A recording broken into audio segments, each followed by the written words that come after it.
Ketika sebuah bencana terjadi, proses identifikasi korban menjadi salah satu proses terpenting, termasuk pada kasus jatuhnya pesawat AirAsia KZ8501.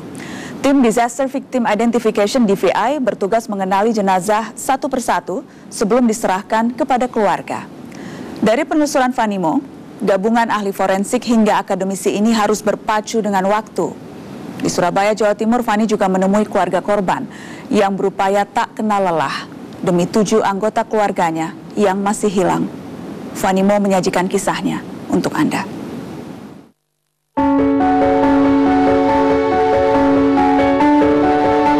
Ini adalah foto anggota keluarga Ebenezer Tanaputra dan istrinya Lili Tejakusuma.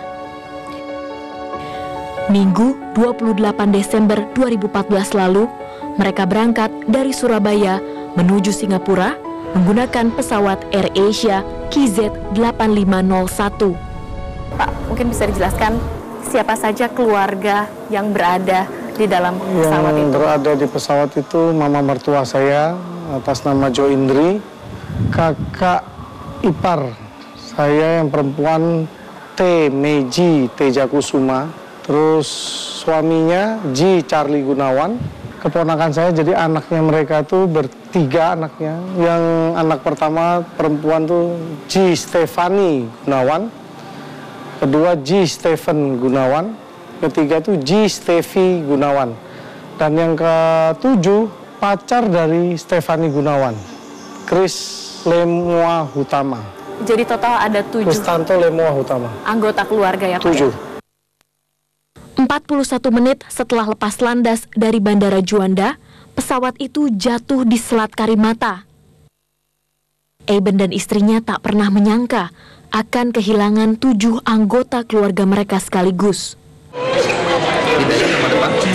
Tragedi itu tak hanya menyisakan duka mendalam, tapi juga penantian panjang Eben dan istrinya atas kepastian nasib ke-7 anggota keluarga mereka. Untuk label jenazah B015 tidak terbantahkan kita dapat identifikasi sebagai Ji Stevi Gunawan, wanita usia 10 tahun, berdasarkan 1 data primer yaitu sidik jari serta 2 data sekunder yaitu medis dan properti. Kemudian menggunakan kaos motif bergaris-garis horizontal berwarna merah dan putih. Pada bagian depan terdapat gambar Minnie Mouse. Dari 7 orang anggota keluarga Eben, baru 2 orang yang berhasil ditemukan dan diidentifikasi. Prosesnya bagaimana pada saat diinformasikan kepada anggota keluarga bahwa ini salah satu anggota keluarga Bapak? Saya dapat telepon dari rumah. Ada dari Polsek merapat ke rumah. Dan ditanya sama orang rumah, kenapa merapat? Katanya ada jenazah yang mau diantar. Dan setelah itu kita dipanggil sama orang AirAsia, psikiater, dan dari Polda. Dan mereka pun berbicara dengan kita tuh pelan, ngasih tahu kalau ini kakak ipar perempuan saya sudah teridentifikasi. Belok kiri, maju. Proses identifikasi keluarga Eben dan puluhan jenazah penumpang pesawat AirAsia lainnya yang telah ditemukan dilakukan tim Disaster Victim Identification DVI Polri di Rumah Sakit Bayangkara Surabaya, Jawa Timur.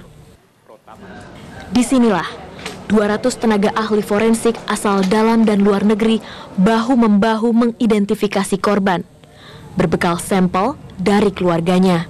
Apa saja yang diminta Pak? Yang diminta itu fotokopi KTP, kartu keluarga dari penumpang, terus gigi dari dokter gigi, ronsen apa segala, perawatan giginya. Setelah itu darah. Jadi dari keluarga sampel darah diambil, terus foto-foto waktu semasa mereka hidup, tanda-tanda lahir, tai lalat, terus ada luka, ada tato, itu informasikan. Pak Waluyo, bisa dijelaskan skema pengumpulan data antemortem dan juga postmortem dari keluarga korban hingga akhirnya berhasil diidentifikasi? Jadi data antemortem adalah data-data yang ada pada korban semasa hidupnya. Sebagai contoh misalkan kita membutuhkan data gigi. Jadi kita menghubungi pertama kepada keluarganya untuk mendapatkan data giginya pada dokter gigi yang merawat. Sedangkan data postmortem adalah data yang didapat pada jenazah yang dilakukan pemeriksaan oleh tim-tim ahli. Tim-tim ahli itu terdiri dari ada odontologi forensik, ada tim patologi forensik, ada juga tim dari sidik jari Inafis Mabes Polri maupun Inafis Polrestabes Surabaya dan Inafis Polda Jawa Timur. Ahli kedokteran gigi forensik Polda Jatim, AKBP Dr. Gigi Waluyo Nugroho, sudah 21 tahun bekerja sebagai ahli forensik. Menurutnya, penanganan setiap kasus tak pernah sama. Begitupun saat mengidentifikasi jenazah penumpang AirAsia. Kalau kasus demikian, jumlah jenazah yang sangat banyak, kita benar-benar harus ekstra hati-hati, tertib administrasi, tertib SOP-nya, tertib alurnya, dengan harapan sistem yang untuk pemeriksaan atau identifikasi itu bisa berjalan dengan baik sehingga tidak ada kekeliruan. Kesulitan apa yang Bapak hadapi dalam mengumpulkan data antemortem? Sebagai contoh ya, kalau kasus ini keluarga dekatnya sudah menjadi korban semua. Jadi tidak ada yang bisa memberikan keterangan tentang korban.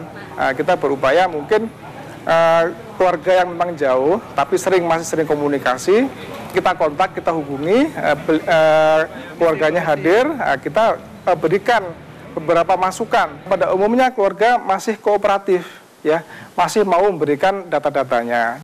Ketika kondisi jenazah sulit diidentifikasi, uji DNA dilakukan.